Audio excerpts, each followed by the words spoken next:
Hello students.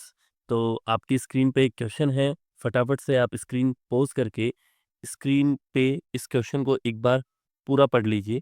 मैं उसको explain करता हूँ। क्वेश्चन कुछ ऐसा बोलना चाहता है कि एक सिलेंडर है जिसका वॉल्यूम वी है। इसके ऊपर हम इस तरफ से कुछ फोर्स लगाएंगे, पिस्टन लगा हुआ, मूवेबल पिस्टन, उस तरफ से फोर्स लगाएंगे और सिलेंडर के दूसरे एंड पे एक ऑरिफिस है जिसकी जो क्रॉस सेक्शन एरिया है वो आपको एस गिवन है। और यहाँ पर ये पूछा जा रहा है कि जो वर्क डन है वो कितना होगा कि इस पूरे सिलेंडर को हम खाली कर दें।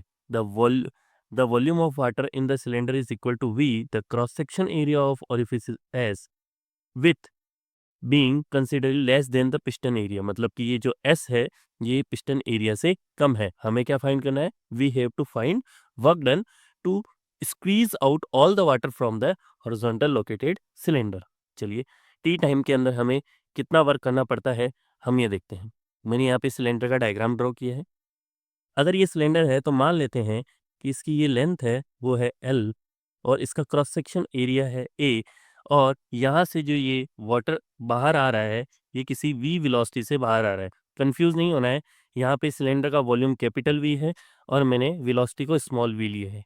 तो होता कुछ ऐसा होगा कि यहाँ पे कुछ प्रेशर बनता होगा। यहाँ पे जो हम फोर्स अप्लाई करेंगे इस फोर्स की वजह से यहाँ कुछ प्रेशर बनेगा और इस प्रेशर की वजह से ये लिक्विड बाहर आ जाएगा। तो बर्नौली इक्वेशन के अकॉर्डिंग हमें पता है कि अगर यहाँ प्रेशर P है और यहाँ पे वेलोसिटी v है तो ये प्रेशर कन्वर्ट होगा तो ये हाफ रो v स्क्वायर में कन्वर्ट होगा इस तरह से। तो हम फटाफट से वर्क डन की इक्वेशन लिख लेते हैं। चलिए, तो we know that work done is equal to force multiplied by displacement. अब हम फोर्स लगा रहे हैं F और डिस्प्लेसमेंट जो हमारा हो रहा होगा L, कि हम इस F फोर्स से एक डिस्प्लेसमेंट L करवा रहे हैं। लेकिन हमको फोर्स गिवन नहीं है तो फोर्स को हम लिख सकते हैं pressure into area into length. चलिए, तो अगर ये एरिया इंटू लेंथ को अगर हम मल्टीप्लाई करेंगे तो ये एक वॉल्यूम V बन जाएगा इसके लिए। तो हम इसको कन्वर्ट कर देते हैं, प्रेशर को लिख देंगे half of rho V square into V. ध्यान रखना ये वेलोसिटी का वी है और ये वॉल्यूम का वी है। अब हमको वेलोसिटी वी तो गिवन नहीं है तो हम क्या करते हैं इसके लिए हमारा वेलोसिटी के लिए कोई एक्सप्रेशन फाइंड करते हैं। तो हमको ये बोला है कि टी टाइम के अंदर ये पूरा स्क्वीज आउट हो जाता है। तो हम क्या करते हैं, फ्लो रेट देखते हैं। तो फ्लो रेट देखते हैं। Flow rate is equal to total volume upon में time T is equal to जो सारा वॉल्यूम है वो टी टाइम के अंदर खाली हो जाता होगा तो v बाई टी।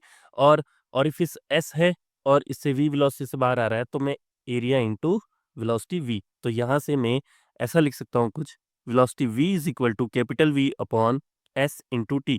ये एक्सप्रेशन यहाँ पुट कर देते हैं तो वर्क डन हमारा पास हो जाएगा हाफ ऑफ रो। इसकी जगह एक्सप्रेशन पुट किया capital V upon s into T whole square capital V।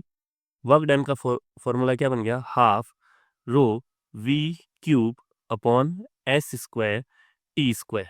तो चलिए देखिए हमारे पास में फाइनल फॉर्मूला आ गया है और यही इसका करेक्ट आंसर है। आई होप आपको ये क्वेश्चन पसंद आया होगा।